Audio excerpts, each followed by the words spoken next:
এমন আম সন্দেশ বানিয়েছি শুধু জামাই নয়, জামাইয়ের বাড়ির সবাই খেয়ে খুশি হয়ে যাবে। আর বিশ্বাস করো, খাওয়ার পর রেসিপি জানতে চাইবে। আজকে তোমাদের সঙ্গে দুধ আর পাকা আম দিয়ে দারুণ সুস্বাদু আম সন্দেশের রেসিপি শেয়ার করব, যেটা বাড়িতে ইজিলি বানিয়ে নিতে পারবে। তো এই আম সন্দেশ তৈরি করার জন্য প্রথমে ছানা কাটিয়ে নিতে হবে। এখানে 1 লিটার দুধ আছে, খুব ভালো করে জাল করে নিয়েছি প্রথমে। তারপর যে ছানা কাটানো পাউডার পাওয়া যায় সেটা দিয়েই আমি ছানা কাটিয়ে নিয়েছি। তোমরা চাইলে ভিনিগার অথবা লেবুর রস যে কোনো একটি দিয়েই ছানাটা কাটিয়ে নিতে পারবে।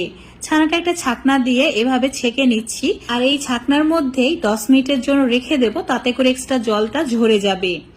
এদিকে আমি পাকা আম নিয়েছি, তোমরা যে কোনো আম নিতে পারো, মানে হাতের কাছে যে পাকা আমটা থাকবে সেটা দিয়েই বানিয়ে নেবে। এই আম সন্দেশ বানানোর জন্য 1 লিটার দুধের ছানাতে আমি 2টি আম ব্যবহার করব।